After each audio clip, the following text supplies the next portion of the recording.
Que Dios les bendiga y les guarde, mis queridos hermanos. Un gustazo saludarlos a todos en este miércoles 29 de marzo de 2023. Estamos en la serie de Regreso a la Cruz, estudiando las 7 frases de nuestro Señor Jesucristo desde la cruz. Hoy es el día 17. El devocional de hoy se titula El Verbo se hizo carne. El Verbo se hizo carne. Y hoy comenzamos a estudiar la quinta palabra de Jesús. Y casi que he dicho esto de todas las palabras de Jesús desde la cruz, pero esta es una palabra hermosísima, profundísima, que tiene muchas enseñanzas para nosotros. Hoy vamos a comprender que esta palabra nos habla acerca de la encarnación. ¿Qué es eso de la encarnación? Bueno, quédense y escuchemos este devocional que Dios preparó para nosotros. Gracias, Padre Santo, porque cada mañana tú tienes una palabra, Dios mío, preparada para nosotros. Nunca nos dejas sin alimento, Señor. A veces nosotros no ponemos atención, a veces nosotros no venimos, Señor, a nutrirnos de la palabra que tú tienes, pero hoy venimos, Señor, con el corazón dispuesto. Háblanos, te lo pedimos, transfórmanos, Padre Santo. En el nombre de nuestro Señor Jesucristo. Amén. Amén. Mis amados hermanos, vamos a leer esta palabra que está en Juan 19, del 28 al 29. Dice así la palabra de Dios. Después de esto, sabiendo Jesús que ya todo estaba consumado, básicamente ya había ocurrido después de esa palabra que estudiamos, la cuarta palabra, Dios mío, ¿por qué me has abandonado? Ese es el momento crucial, esa es la palabra central. Por eso Jesús dice, ya estaba consumado. Digamos que Jesús ya ha pagado por nuestras deudas, ya sufrió nuestro castigo, ya llevó nuestros dolores, ya cargó con nuestras culpas. Ahora Jesucristo, sabiendo que todo está consumado, dijo, sigo leyendo, para que la escritura se cumpliese, tengo sed. Para que la escritura se cumpliese, dijo, tengo sed. Y estaba allí una vasija llena de vinagre. Entonces ellos empaparon en vinagre una esponja y poniéndola en un hisopo, se le acercaron a la boca. Esta es una escena, mis queridos hermanos, ya hacia el final de la crucifixión. Jesús ha pasado varias horas en la cruz del Calvario. Saben ustedes que los crucificados a veces estaban varios días en la cruz. Jesucristo no pasó varios días en la cruz. Y parte de ello tiene que ver con lo que hemos estado diciendo, que su sufrimiento fue más allá de sufrimiento físico. Fue un sufrimiento mayor que el de cualquier otro crucificado, no por lo material y lo físico del asunto, sino por lo espiritual que está pasando. Y nuestro Señor en un solo día expiró. Dentro de algunos días celebraremos que también resucitó, pero hoy nos concentramos en esto, que para que se cumpliera la Escritura dijo, tengo sed. Y esta palabra nos habla de muchas cosas y la vamos a estar reflexionando en los próximos 4 días, contando el de hoy. Y hoy vamos a ver, mis hermanos, de dónde se cumple esta profecía, porque dice la Escritura que Jesucristo dijo, tengo sed, para que se cumpliera la Escritura que dice, tengo sed. Y esto está en varias partes de la Escritura, especialmente en 2 salmos, en el Salmo 22 y en el Salmo 69. El Salmo 22 es un salmo que hemos estado ya leyendo varias veces en esta serie, porque hay varios momentos, varias escenas de la crucifixión donde se cumple esta escritura, el Salmo 22, que como ya hemos dicho es un salmo de lamento. Es un salmo donde el salmista, el rey David, o el salmista que escribió este salmo en honor o en referencia a la vida del rey David, está hablando específicamente acerca de los sufrimientos. Es un salmo de lamento, un salmo de crisis, es una oración para un momento de terrible dolor, de crisis, de angustia. Y es lo que está pasando aquí, mis amados hermanos, y por eso lo hemos visto varias veces, el Salmo 22 aparecer, cumplirse en la crucifixión de nuestro Señor Jesucristo. Les leo el versículo 15 del Salmo 22.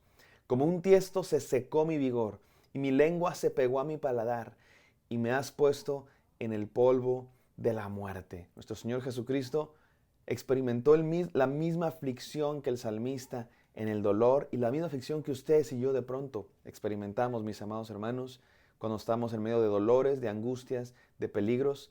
Pero nuestro Señor Jesucristo no solo experimentó lo mismo que nosotros, sino que experimentó mucho más que nosotros, porque Él experimentó no solo la muerte física, sino también la ira de Dios, el castigo espiritual por nuestros pecados. Y así es que se cumple esta escritura, pero no solo se cumple esta escritura, sino que va más allá. Y hay otra escritura que se cumple, que es el Salmo 69, 21, que dice así: me pusieron además hiel por comida y en mi sed me dieron a beber vinagre. El Salmo 69, mis queridos hermanos, también es un salmo de angustia. De hecho, así dice el título del Salmo 69, un grito de angustia. Y mis queridos hermanos, lo que me gustaría decir acá es que nuestro Señor Jesucristo está experimentando dolor físico, está experimentando sed y más allá de eso. Pero esta palabra, tengo sed, es una palabra que nos recuerda que Él fue un hombre como ustedes y como yo. Fue un ser humano como ustedes y como yo. Que Él sufrió verdaderamente, que su sufrimiento fue real, que su encarnación fue real. Por eso esta palabra, si yo tuviera que decir en una sola palabra, valga la redundancia, ¿de qué trata? Esta frase de Jesús desde la cruz nos apuntan a la encarnación, a la realidad de la encarnación, que Jesucristo fue un humano. Y esto es extremadamente importante, mis queridos hermanos. ¿Qué significa la encarnación? La idea de que el verbo se hizo carne, por eso le pusimos así este devocional. ¿Quién es el verbo? Es Jesús. Antes de ser un ser humano, Jesús existe desde siempre. Jesucristo no comenzó a existir cuando el Espíritu Santo concibió en María. Jesucristo no comenzó a existir cuando nació en Belén y lo pusieron en un pesebre. Jesucristo es el Hijo eterno de Dios. Jesucristo existe desde siempre, desde antes de la fundación del mundo, desde antes de la creación. Eso lo dice la Biblia. Este es el verbo de Dios. Así lo dice muchas partes de la Biblia. Quizá la más clara es el Evangelio de Juan, capítulo 1. En el principio era el verbo. Igual que Génesis, que dice en el principio creó Dios. Juan dice en el principio era el verbo y el verbo era Dios y el verbo era con Dios. ¿Quién es el verbo? Jesucristo. Después el versículo 14 de Juan 1 dice, y el verbo se hizo carne. Ese verbo que existía con Dios se hizo carne y habitó entre nosotros. Esto, mis queridos hermanos, es grandísimo. Es demasiado importante. Cuando celebramos Navidad, no solo celebramos que un niño fue nacido en un pesebre, celebramos que Dios nació para estar entre nosotros, que Dios se hizo carne. Esto es extremadamente importante, porque está en el corazón de nuestra fe cristiana, que Dios vino y habitó entre nosotros, que Dios no solo es un Dios lejano, acomodado en su gloria, Dios es un Dios que viene para estar con nosotros, para habitar con nosotros, y no solo vino para habitar con nosotros, para hacerse como uno de nosotros, para experimentar lo mismo que nosotros hemos experimentado, el dolor, el llanto, la alegría, la familia, cualquier aspecto físico e incluso las tentaciones, pero sin pecado, nuestro Señor Jesucristo. Nos muestra la grandeza de la encarnación. En aquella época, cuando se escribió el Evangelio de Juan, y también el día de hoy, de pronto hay herejías, que son herejías, falsas ideas, errores, creencias erróneas sobre Jesús. Y una de estas herejías decía que Jesús no era un ser humano, que Jesús era una especie de aparición, una especie de fantasma, holograma, y por eso caminaba sobre el agua, y por eso hacía milagros, y por eso atravesaba las paredes. No es así, mis queridos hermanos. Esta palabra nos recuerda que Jesucristo de verdad se hizo un hombre, de verdad se encarnó. Y mañana vamos a reflexionar más al respecto, pero hoy déjenme terminar con estas 3 enseñanzas. Las voy a decir y después las explico. Número 1, esta palabra nos enseña que Dios está con nosotros. Que Dios vino a estar con nosotros. Él caminó por la misma tierra que nosotros. Número 2, que Dios sufre con nosotros. Que Él experimentó lo mismo que nosotros, la sed, el hambre, el llanto. Y número 3, que Dios nos entiende. Como estuvo con nosotros, como vivió como nosotros, como está con nosotros, nos entiende. Así dice Hebreos, que tenemos un sumo sacerdote que se puede compadecer de nosotros porque fue tentado en todo, nos entiende, nos comprende. Mi querido hermano, Dios te entiende, Dios te comprende. Entiende tu dolor, entiende tus lágrimas, entiende tu grito, entiende tu sed, entiende tu hambre, entiende tu llanto. Porque Él lloró también, porque Él también sufrió, porque Él también tuvo sed, porque Él también fue abandonado por sus amigos, porque Él también fue odiado, porque de Él también se burlaron, porque Él también estuvo solo. Nos entiende. Él también gritó a Dios, ¿dónde estás? Él también gritó a Dios, ¿por qué me has abandonado? No se entiende. Ahora déjenme terminar desarrollando estas 3 enseñanzas. Número 1, Dios está con nosotros. La Biblia dice que el nombre de Jesús significa Dios con nosotros. Él pisó la misma tierra que nosotros, respiró el mismo aire que nosotros, vio la misma luna, las mismas estrellas, fue quemado por el mismo sol. Su piel se quemó por el mismo sol que ustedes y yo. Se nos quema la piel, también derramó lágrimas, mis queridos hermanos. Y esto es muy importante, porque hace poco escuché un comentario de un artista famoso, cristiano, o ya no sé si decir cristiano, y básicamente dice que Dios nos ha abandonado.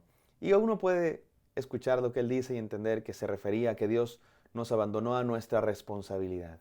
Pero a mí honestamente me parece irresponsable, ¿verdad? Valga la redundancia, que una figura pública cristiana diga cosas que están tan en contra del testimonio bíblico. Porque miren, Cuando los salmistas oran diciendo, Dios mío, ¿por qué me has abandonado? Están en una crisis. No están en una crisis de dolor, de angustia. No están en un momento de decisión, de responsabilidad. No tiene nada que ver con lo que dice este artista cristiano. Es una crisis por alguna persecución, por algún dolor, por alguna angustia. Y el salmista dice, Dios mío, ¿por qué me has abandonado? Y al mismo tiempo, la mayoría de estos salmos de angustia terminan diciendo un salmo de confianza en Dios, en el amor de Dios, en la compañía de Dios, en la cercanía de Dios. Y toda la Biblia, de principio a fin, mis queridos hermanos, si algo está muy claro en la Biblia, es el hecho de que Dios está con nosotros. ¿Qué le dijo Dios a Isaías? No temas porque yo estoy contigo, no desmayes porque yo soy tu Dios, que te esfuerzo, siempre te ayudaré, siempre te sustentaré. ¿Qué le dijo Dios a Josué? No temas, sé valiente, esfuérzate, sé valiente porque Jehová tu Dios estará contigo. ¿Qué le dijo Dios a Moisés cuando lo llamó? No temas en ir a Faraón porque yo estaré contigo. ¿Qué le dijo Dios al pueblo? Que él estaría con ellos. ¿Qué le dijo Dios en la época de los profetas? Que nunca los abandonaría, que nunca los rechazaría como pueblo, porque Dios es fiel a sus promesas. ¿Qué le dijo Dios a la humanidad cuando vino y se encarnó en Jesucristo? Que Dios es con nosotros. ¿Qué dijo Jesucristo cuando ascendió a los cielos? En Mateo 28, yo estaré con ustedes todos los días hasta el fin del mundo. No, mis queridos hermanos, Dios no nos abandonó, y cualquiera que diga eso está equivocado, profundamente equivocado. ¿Somos responsables? Claro que somos responsables de nuestros actos. Y claro que hay una cierta angustia de la responsabilidad, pero en esa responsabilidad no estamos solos, Dios está con nosotros y tenemos a la iglesia, tenemos al cuerpo de Cristo. Así es que esto es lo que nos dice Jesús desde la cruz. Cuando Él dice, tengo sed, dice, te entiendo, yo también tuve sed, yo también sufrí. Número 2, antes de pasar al segundo. Además, mis queridos hermanos, cuando Jesús desde la cruz dijo, Dios mío, ¿por qué me has abandonado? No solamente es un aspecto de responsabilidad, no solamente es un aspecto de angustia por alguna situación física como usted y yo, es algo mucho más. De hecho, cuando Jesús murió en la cruz no es un aspecto de responsabilidad, de deber, es una decisión por amor.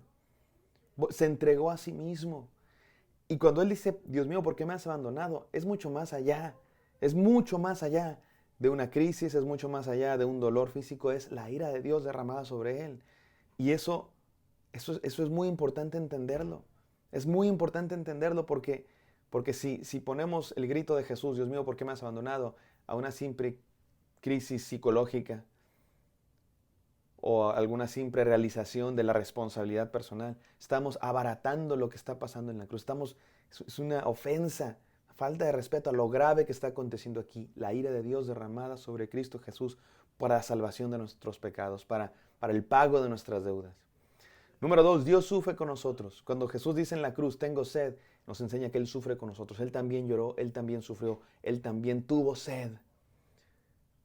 Y número 3, cuando Jesús dice, tengo sed, nos está diciendo que Él nos entiende. Está con nosotros. Y no solamente está con nosotros como un tercero ajeno, sino está con nosotros como uno que también sufrió y que también sufre con nosotros. Vamos a orar. Gracias, Señor, por este devocional. Gracias porque estás con nosotros. Gracias porque el Verbo se hizo carne en Cristo Jesús.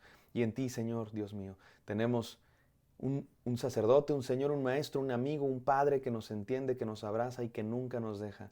En el santo nombre de Cristo Jesús, te damos gracias por eso y te pedimos tu bendición. Amén.